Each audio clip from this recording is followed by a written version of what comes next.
बंसल जी, वागले साहब, Sumit ji and of course Ashu sir हमारे साथ इस समय शो पर जुड़ रहे हैं। अगर कोई बिगुल है तो बता दीजिएगा। वैसे इस समय बाजार का हाल देखते हुए ज्यादातर बिगुल शॉर्ट साइड के ही आते हुए दिख रहे हैं। सिर्फ सिद्धार्थ जी, ऑटोज की भारी भरकम गिरावट आई है और ऑटो बिक्री के आंकड़े भी आए थे।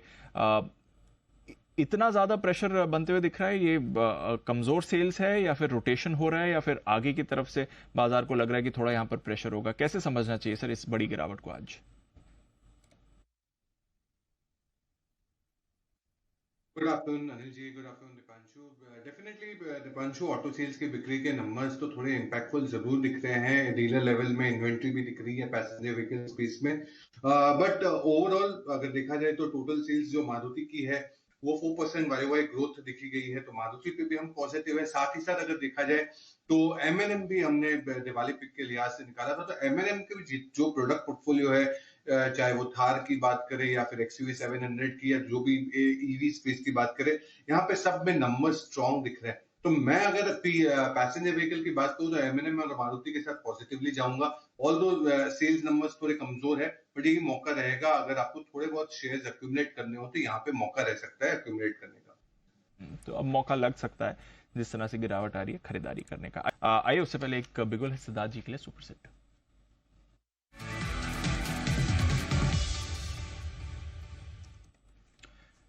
सिद्धार्थ जी बताएं। देखिए दीपांशु, इस मूड माहौल में बैंकिंग स्पेस थोड़ा सा बेहतर दिख रहा है रिलेटिवली, और इसमें से छोटे मझोले बैंक में फेडरल बैंक काफी ठीक लग रहा है।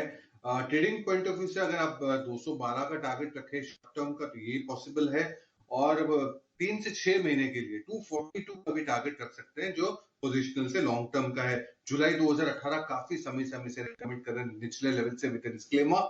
2.3 लाख करोड़ का लोन बुक साइज, 1.1x का प्राइस टू बुक वैल्यू, और आरओए करीबन 1.2x का देखा गया है। एनआई ग्रोथ 14%, जबकि लोन ग्रोथ 19% पे देखा गया है, और डिपॉजिट ग्रोथ भी काफी अच्छा देखा गया है 15% पे।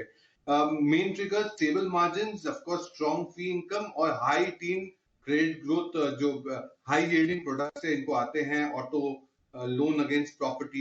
ये इनके लिए हाई यील्डिंग प्रोडक्ट्स है जहां पे मैनेजमेंट उम्मीद कर रही है 1% का आरओए आ सकता है मीडियम टर्म पर्सपेक्टिव में। बैलेंस शीट भी स्ट्रॉन्ग है। फेडरल बैंक 212 का शॉर्ट टर्म टारगेट, 242 का पोजिशनल से लॉन्ग टर्म। ये है आपके लिए खरीदारी करने की राय। फेडरल बैंक में 212 का छोटा टारगेट, 242 का बड़ा टारगेट, यहाँ पर करें खरीदारी। ये राय आपके लिए आती हुई दिख रही है इस वक्त सिद्धार्थ जी की तरफ से। आई सिद्धार्थ जी, यहां से भी वैल्यू है एमएनएम में 2900 के लेवल्स पर इस समय सर? जी बिल्कुल दीपांशु, मुझे तो वैल्यू लगता है, क्योंकि इसके पहले भी आपने ऑटो सेल्स नंबर्स में आंकड़े पूछे तो उसमें मुझे एमएनएम काफी टॉप नंबर में लग रहा है, क्योंकि लीडरशिप पोजीशन एक्सयूवी सेगमेंट में इन्होंने दिखाई है जहां पे 21% का मार्केट शेयर है। एक्सयूवी 3XO, थार रॉक्स और स्कॉर्पियो एन, इसकी बिक्री काफी स्ट्रॉन्ग है। ये इनके हाई सेलिंग मॉडल है जो काफी अच्छा कर सकती है। 12,000 करोड़ का केपेक्स है जो पैसेंजर व्हीकल स्पेस का है। 2030 में कई है अबाउट मानसून जो बता रहे थे। तो ओवरऑल मुझे एमएनएम पे काफी पॉजिटिविटी दिख रही है। एमएनएम अगर आपको लॉन्ग टर्म के लिए खरीद के रखना है तो खरीद सकते हैं। 3250 का हमारा टारगेट है। इसके साथ एक बिगुल भी होगा दीपांशु, अगर कोई कतार में ना हो। बिल्कुल सिद्धार्थ जी, बस 1 मिनट में आता हूं। आइए सिद्धार्थ जी के पास चलते हैं। बिगुल है उनके लिए सुपर सेट का।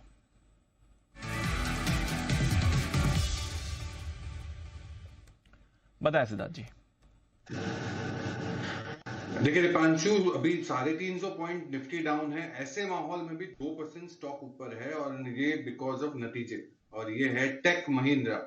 टेक्नोलॉजी स्पेस की कंपनी टेक महिंद्रा, इस पे खरीदारी कर सकते हैं। 1655 का आप शॉर्ट टर्म टारगेट रखे, लॉन्ग टर्म टारगेट रखे 1844 का। विद डिस्क्लेमर, मार्च 2022 से ये हम रेकमेंड कर रहे हैं हमारे क्लाइंट्स को फंडामेंटली टेक महिंद्रा। मेन की हाइलाइट्स इनके नतीजे रहे। Q2 के डॉलर रेवेन्यू 1.9% क्यूओक्यू ग्रोथ, और यूएसडी 1589 का ओवरऑल देखा गया growth. New deal win $603 million के आसपास, जो 13% से इजाफा देखा गया क्यूओक्यू। एबिट मार्जिन भी करीबन 9.6% देखे गए हैं टेक महिंद्रा। आने वाले समय में भी कंपनी एक्सपेक्ट कर रही है रेट कट्स जो आएंगे वो हेल्प करेगी बीएफएसआई और कम्युनिकेशन वर्टिकल को। मैनेजमेंट बिलीव कर रही है H2 FY25 बेहतर रह सकता है H1 के मुकाबले। मार्जिन को प्रायोरिटी दे रहे हैं और लार्ज डील से मार्जिन अच्छा निकालने की बात कर रहे हैं। और यूएस डॉलर रेवेन्यू ग्रोथ 6.7% के आसपास सीएजीआर ग्रोथ की उम्मीद रख सकते हैं। टेक महिंद्रा पॉजिटिव स्टॉक लग रहा है, 1655 का शॉर्ट टर्म टारगेट, 1844 का पोजीशन से long term. Okay, Tech Mahindra, इस पर आप रखें नजर। One of the few Nifty stocks जो पॉजिटिव टेरिटरी में होल्ड आउट भी कर रहा है। और सिद्धार्थ जी से जरा लाते हैं, सिद्धार्थ जी कोई व्यू रखते हैं सर नायका पे? नहीं दीपांशु, कोई व्यू नहीं रखते हैं नायका पे, बट यस नए जमाने का बिजनेस है तो डेफिनेटली वॉल्यूम जरूर आ सकते हैं, बट प्रॉफिटेबिलिटी ग्रोथ कैसे आएगा वो देखना बहुत जरूरी है। और वही मेन जरूरी होता है, जैसे हम जोमैटो में देखते आ रहे थे कि किस हिसाब से प्रॉफिटेबिलिटी का रोड मैप है, ओला में देख रहे थे क्या रोड मैप है, वैसे ही सेम डिपेंड्स ऑन नायका। तो ये रोड मैप पे बहुत डिपेंड करता है, हालांकि इस पे हमारी कोई कवरेज या राय नहीं है, बट ओवरऑल अगर नए जमाने का बिजनेस है तो आप बेट कर सकते हैं। बट ये सब बिजनेसेस में 3 साल का एटलीस्ट नजरिया होना चाहिए। 3 साल का नजरिया होना चाहिए नायका में, उस हिसाब से आप यहाँ पर इन्वेस्ट कर सकते हैं। देखते हैं इस काउंटर में कैसी मूव दिखेगी। थोड़ा यहाँ से रिकवरी भी आपको आती हुई दिख रही है। एक बार सिद्धार्थ जी से इस खबर पर उनकी राय लेते हैं। सिद्धार्थ जी, रॉयटर्स की एक्सक्लूसिव खबर है और डिटेल्स निकालने की कोशिश करते हैं, बट रिलायंस जियो आईपीओ अगले साल आ सकता है सर? बड़ी खबर है ये, जियो का आईपीओ आ सकता है, क्योंकि बहुत पिछले 2-3 एजीएम से तो ये कंटेम्पलेट किए जा रहे हैं कि कब वैल्यू अनलॉकिंग होगा in terms of telecom business as well as retail business. हालांकि कमेंट्री में ये भी कहा गया है कि टेलीकॉम बिजनेस रिटेल बिजनेस का डेब्यू काफी देरी से और हो सकता है, अभी भी टाइम है रिटेल बिजनेस का, बट जियो का आईपीओ आना बहुत बड़ी बात है। आरपू लेवल्स काफी इंप्रूव हो चुके हैं पिछले 3 साल में, तो एकदम सही समय है जियो का आईपीओ लाने का। और मैं मानता हूं कि आने वाले समय में, अभी भी हम डेवलप कंट्रीज की बात करें या दूसरे डेवलपिंग कंट्रीज की बात करें, तो आरपू लेवल्स जो एवरेज रेवेन्यू पर यूजर होते हैं वो अभी भी काफी रूम है इंडिया के लिए ग्रोथ का। तो बहुत ही पॉजिटिव खबर है ये जियो का आईपीओ। और फिलहाल जो मौजूदा रिलायंस का शेयर वैल्यू है उसमें करीब 30% आप रिलायंस जियो का हिस्सा मान सकते हैं एसओटीपी के बेसिक हिसाब से। तो करीब 400 सवा 400 की वैल्यू करंट प्राइस में रिलायंस जियो की निकल कर आती है। ऐसा रफ कैलकुलेशन अगर आप मान के चलें, 30% हिस्सा करीब रिलायंस जियो का आता है। तो उस हिसाब से देखते हैं अगले साल अगर आईपीओ आता है कि नहीं, बट अब तक का सबसे बड़ा आईपीओ होगा अगर ये आपको आते हुए दिखता है। पर सिद्धार्थ जी से भी इस पर राय लेंगे। सिद्धार्थ जी, काफी एक्साइटमेंट था, दिवाली वीकेंड 3 मूवीज थी, 2 बड़ी रिलीजेस थी, बट वीकेंड के बाद की परफॉर्मेंस वैसी नहीं दिख रही है काउंटर पे। क्या भी होगा सर आपका?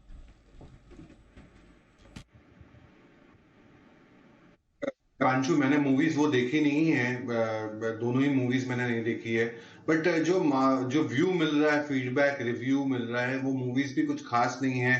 बहुत जन तो कहते हैं कि बोर हो गए मूवी देख के वो, और मतलब बहुत ही बोरिंग मूवी थी। तो ये सब देखते हुए ऑफ कोर्स ये जो ट्रैक्शन बिल्ट होता है टिकटिंग का, ये भी लो होता है, एफएनबी रेवेन्यू की जो उम्मीद होती है वो भी लो होता है।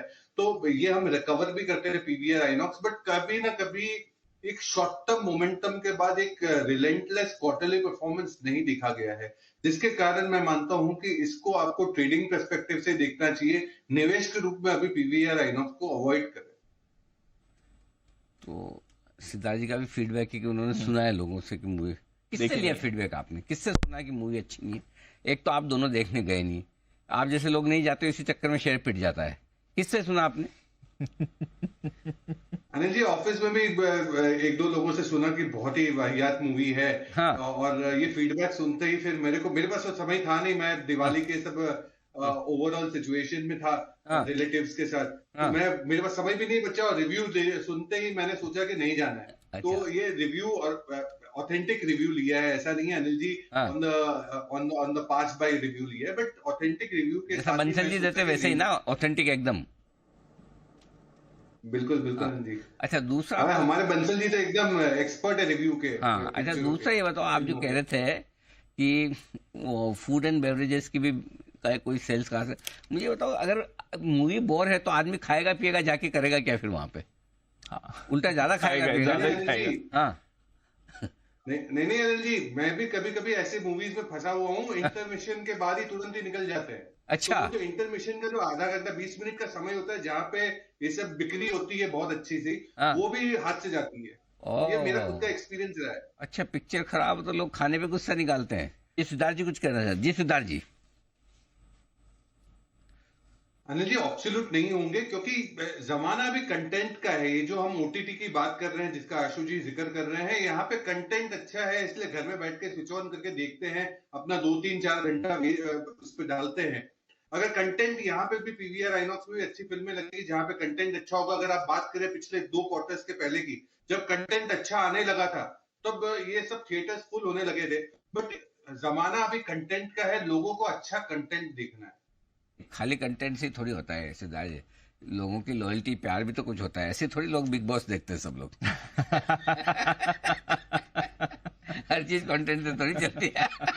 प्यार भी तो कोई चीज होती है, फॉलोइंग भी तो कुछ चीज होती है। बिल्कुल बिल्कुल। क्यों आशु जी?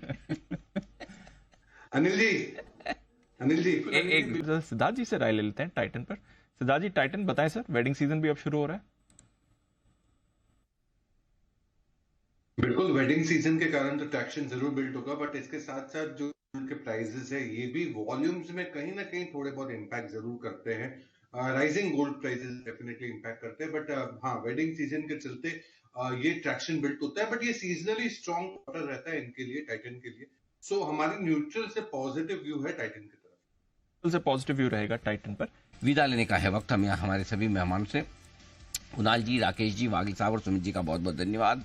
सेठानी साहब, सुदीप शाह साहब, सच्चिदानंद उत्तरकर साहब और आशु मदान साहब का भी बहुत बहुत शुक्रिया आज हमारा साथ देने के लिए। आइए मुझे और दीप को इजाजत दीजिए। मृत्युंजय हमारे साथ तैयार है एक्शन को आगे बढ़ाने के लिए। Mrityunjay, over to you. Investments in securities is subject to market risk. Read all the related documents carefully before investing. This data is from our research report coverage. Investment in securities market are subject to market risks. Read all the related documents carefully before investing.